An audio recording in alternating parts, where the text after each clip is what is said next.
Merci beaucoup. Nous sommes ici à l'Assemblée provinciale de Lualaba. L'élection des gouverneurs vient de prendre fin.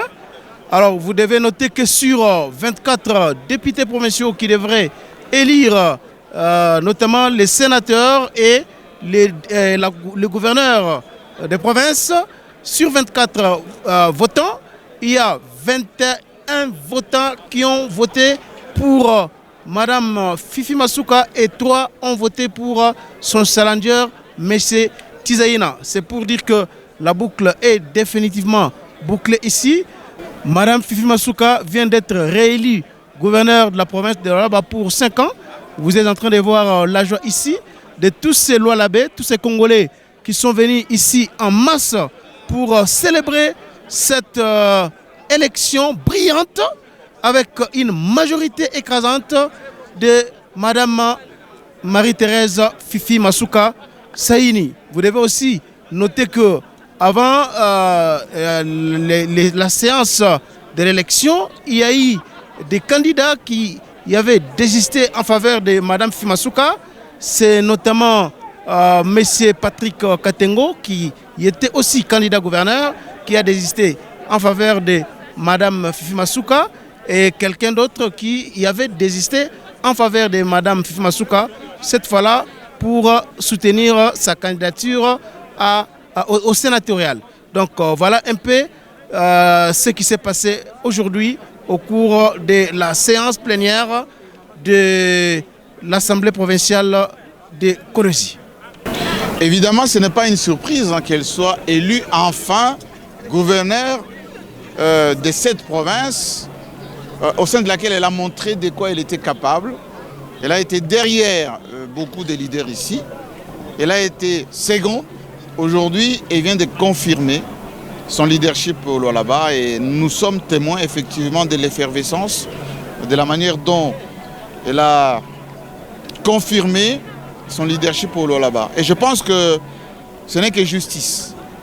Il y a longtemps, effectivement, qu'il y avait beaucoup de tergiversations ici, un peu de doutes. Mais aujourd'hui, on est à la fois soulagé pour ceux qui doutaient encore, mais nous étions conscients que Fifi Masuka est effectivement une gouverneure qui a montré de quoi elle était capable en termes de résultats, en termes de gestion, en termes de transparence, mais surtout en termes de vision. Et j'espère que le gouvernement qui sera le sien fera le travail et qu'il va servir de modèle pour d'autres gouverneurs. C'est plus que des signes, parce qu'elle a complètement, en moins de 3 ans, il faut le dire, transformé cette province en termes d'infrastructure, en termes d'assistance, enfin du social de ceux qui habitent ici, mais surtout en termes d'organisation. Quand on fait la RDC, il y a des provinces où il ne se passe pas grand-chose. Tout le monde évoque des raisons, des prétextes. Mais ici, il y a eu beaucoup de travail. D'ailleurs, derrière moi, vous avez un parlement qui n'a rien à envier à d'autres villes plus modernes, d'ailleurs. Donc, je pense que ce n'est que normal qu'il y ait des exemples comme celui-ci. Maintenant, les autres ne peuvent que copier, parce que certains viennent d'être élus maintenant, mais ceux qui étaient là et qui n'ont pas donné de résultats, ils doivent se rattraper assez rapidement. En tout cas, c'est une joie très immense. Nous, en tant que la population lualabaise, nous disons sincèrement merci d'abord à nos députés provinciaux qui ont fait les choix qui étaient tout simplement un choix normal et un choix de tous les Lualabais.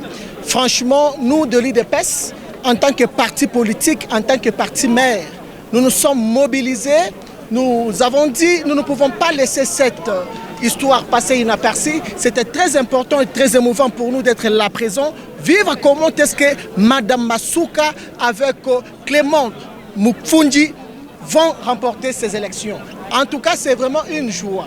Pourquoi cette joie? Parce que nous avons choisi une voie claire, qui était la voie des élections. La voie qui nous a vraiment montré de quoi, combien et comment les élus du peuple ont prouvé et nous ont donné la personne qui va maintenant prendre la province sur ses dos, qui va maintenant prendre la province sur ses épaules pour nous prouver et pour nous montrer franchement l'amour et la réalité de ce qui va encore se passer dans les jours à venir. Ensuite, il faudrait répondre comme population. Quelles sont vos attentes? Nos attentes, franchement, Maman Masuka nous a prouvé de quoi elle était capable dans le premier quinquennat. Le second quinquennat qui vient à peine de commencer, nous demandons que Maman puisse maintenant mettre un pas en avant par rapport aux acquis qui étaient déjà commencés et pour le moment qu'elle puisse au moins avancer avec tout ce qu'elle avait déjà commencé comme activité. Franchement, je vais prendre l'optique des infras, qu'elle puisse encore revoir de plus comment est-ce qu'on peut améliorer les infras de notre province. Quand nous partons maintenant dans la société ou bien dans les sociales de la population, qu'elle puisse revoir comment est-ce que la population lualabaise peut se retrouver dans le social. Parce que l'unique des choses qu'a la population pour le moment, c'est avoir au moins une vie qui est paisible, une vie qui est passable. Franchement, nous souhaitons de très bonnes choses au gouverneur Foul, Mme Fifi Masuka et le vice-gouverneur Mukfundi Chinatkal. Merci beaucoup. Oui, vous savez, elle compte beaucoup plus sur cette province. Sans elle, je ne pense pas voir vraiment cette province décoller. Et sa réélection est très importante pour la province. Et vous-même, vous aviez vu dans le mandat passé ce qu'elle a eu à faire et à réaliser. Beaucoup plus. Si nous pouvons comparer les autres qui ont été là avant elle, vous allez constater qu'ils n'ont presque rien foutu. Mais avec sa conscience, avec son amour pour la province, elle a pu nous amener là où nous sommes aujourd'hui. Donc nous devons consolider, vous voyez, les acquis pour que demain que nous ayons une province émergente, une province qui promet. Donc c'est avec elle que nous pouvons penser, voir l'amélioration de cette province. Quelle est la particularité de son nouveau mandat? L'infrastructure, hein?